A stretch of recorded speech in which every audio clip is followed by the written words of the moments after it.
자, 이번에는 두 원의 교점을 지나는 원과 직선의 식을 어떤 식으로 나타낼 수 있는지 공부를 해보겠습니다. 자, 이런 얘기입니다. 자, 지금 두 개의 원이 이렇게 있어요. 두 개의 원이 이렇게 있습니다. 서다운 두 점에서 만나고 있어요.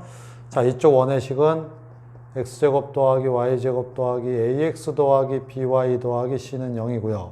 이쪽 원의 식은 자, 이거는 x제곱 더하기 y제곱 더하기 a-x 더하기 b-y 더하기 c-는 0이에요.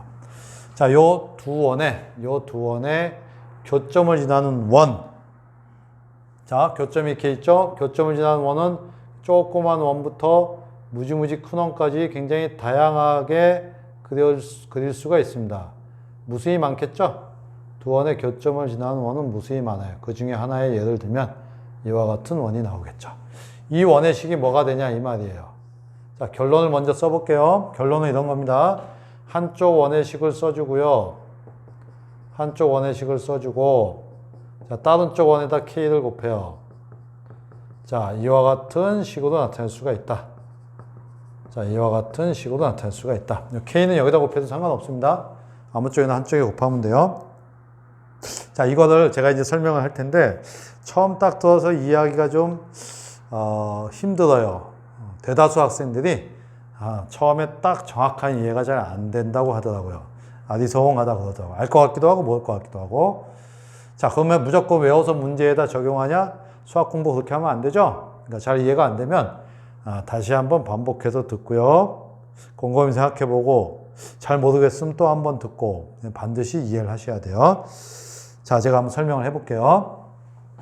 자, 교점 중에 하나를 잡아서 x0, y0라고 해볼게요. 그럼 이 교점이라는 건 이 원과 이 원의 동시에 를 만족해야 되죠. 이 원 위에도 있고 이 원 위에도 있는 점이니까요. 이쪽에다 대입하면 x0제곱, y0제곱, ax0, by0 더하기 c는 0이 성립하고요. 이쪽 원의 식에 대입해도 성립하겠죠. x0제곱, y0제곱, a-x0, b-y0 더하기 c-는 0이 성립하겠습니다.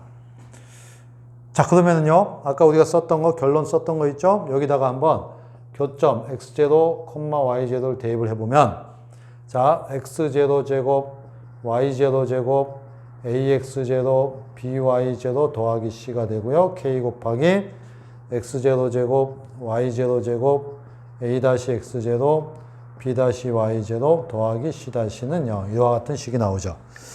자, 요 부분의 값이 뭡니까? 요 부분의 값이 0이죠.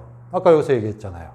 요 부분의 값도 0이죠. 여기서 얘기했죠. 따라서 0 더하기 k 곱하기 0은 0이니까 k가 어떤 실수값을 가져도 k에다 어떤 수를 넣어도 이 식은 반드시 성립하죠.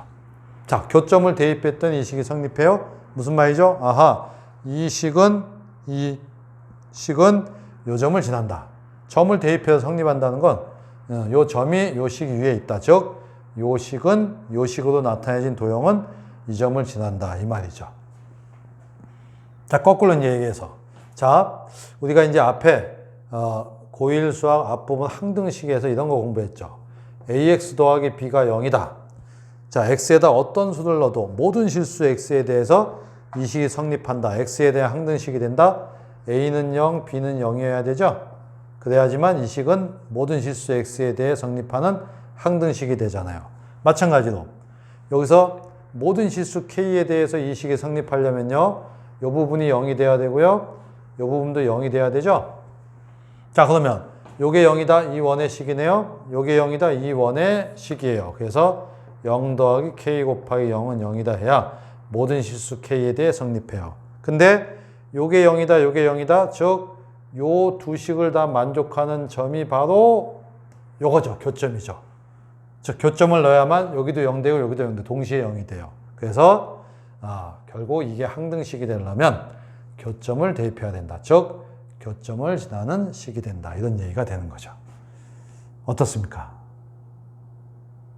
잘 모르겠으면 다시 재차 반복해서 수강을 해서 반드시 이해를 하셔야 돼요. 자, 그러면 이 문제도 한번 가볼게요. 자, 이 두 개의 원이 있습니다. 이 두 원의 교점과 2,3을 지나는 원의 방정식을 구해야 돼요. 일단 이 결과 갖다 쓰면 x제곱 더하기 y제곱 빼기 4y 더하기 k 곱하기 또 다른 원의 식. 자, 두 원의 교점을 지나는 원은 이렇게 쓸 수 있다고 했죠? k를 어떻게 정합니까? 2,3을 지난대요. 그럼 x에다 2, y에다 3을 대입하면 되겠네요. 자, 대입해 봅시다. 2의 제곱, 3의 제곱, 빼기 y가 3이죠? 이렇게 되고요. 1인가요? 자, 마찬가지로 여긴 4가 되고 9가 되고 x가 2니까 이렇게 되겠죠? 자, 그러면요. 9k 더하기 1이 0이니까 k는 마이너스 9분의 1이네요. 자, k 값이 마이너스 9분의 1이 나옵니다. 자, 요 지나는 점, 요 2,3을 xy에다 대입해서 계산하니까 k 값이 나왔어요. 자, 그러면 요 k에다가 마이너스 9분의 1을 대입하여 정리해주면 되죠. 자, 일단 계산의 편리함을 위해서 9를 곱할게요. 9x제곱, 9y제곱 빼기 36y 빼기 x제곱 빼기 y제곱 더하기 2x는 0. 이와 같은 식이 나오네요. 자, 그러면은요. 9x제곱 빼기 x제곱 8x제곱이죠. 9y제곱 빼기 y제곱. 자, 2x 빼기 36y는 0. 이와 같이 됩니다. 8로 약분해 줄까요? 8로 약분해 주면 여기다 쓸게요. x제곱 더하기 y제곱 8로 나눴습니다. 4분의 1x죠. 8로 나누면요. 약분해서 마이너스 2분의 9 y는 0. 이러한 결과가 나옵니다. 자, 다시 일로 와세요. 자, 이번에는 두 원의 교점을 지나는 직선을 구하고 싶어요. 직선. 교점을 지나는 직선. 이걸 다른 말로 공통현이라고도 합니다. 두 원의 교점을 지나는 직선. 요거를 다른 말로 공통현이라고도 해요. 그러니까 공통현의 식을 구하고 싶어요. 자, 이렇게 원이 있을 때 이런 선분을 현이라고 그러죠. 근데 요렇게 요 원에 현두되고 요 원에 현두되니까 공통현 이렇게 얘기하는 겁니다. 자, 어쨌든 요 공통현, 요 직선도 두 원의 교점을 지나니까 이와 같은 식을 만족해야 되겠죠?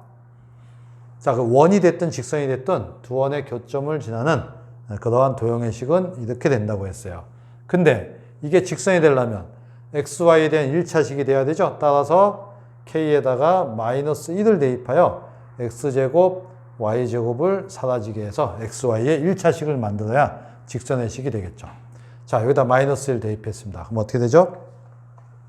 x제곱, y제곱 사라졌죠? ax 더하기 by 더하기 c 마이너스 a-x 더하기 b-y 더하기 c-는 0. 이와 같은 결론이 나오겠습니다. x제곱, y제곱이 소거되세요. 자, 여기 볼게요. 자, 두 개의 원이 있어요. 두 개의 원이 있는데 공통현의 방정식을 구해야 돼요. 자, 어떻게 한다고요? x제곱 더하기 y제곱. 자, 9를 이항시켜야 되죠? 9를 이항시켜서 자, k 곱하기 다른 쪽 원의 식. 자, x 빼기 4의 제곱 더하기 y 빼기 2의 제곱 이항시켜야 되죠? 자, 이것이 두 원의 교점을 지나는 도형의 식이에요. 근데 이게 직선이 돼야 돼요. 그러려면 요 k에다가 마이너스 1을 대입하여 2차항을 소거해야 되겠죠. 자, 마이너스 1 대입했습니다. 마이너스 9, 마이너스 8x인데 마이너스 있으니까 더하기 8x죠. 그 다음에 16이 나오죠. x제곱은 여기서 소거됐고요. 마이너스 16이 되고요. 그 다음에 y제곱은 소거됐어요. 마이너스 4y인데 마이너스 1 곱해서 플러스 4y고요. 그 다음에 여기가 4 빼기 9 마이너스 5인데 마이너스 1 곱하면 플러스 5 이렇게 되네요. 정리해 줘 볼까요? 8x 더하기 4y고요. 마이너스 25 더하기 5 마이너스 20은 0. 약분하면요. 4로 나누면 2x 더하기 y 빼기 5는 0. 이와 같은 식이 나오네요. 맞습니다.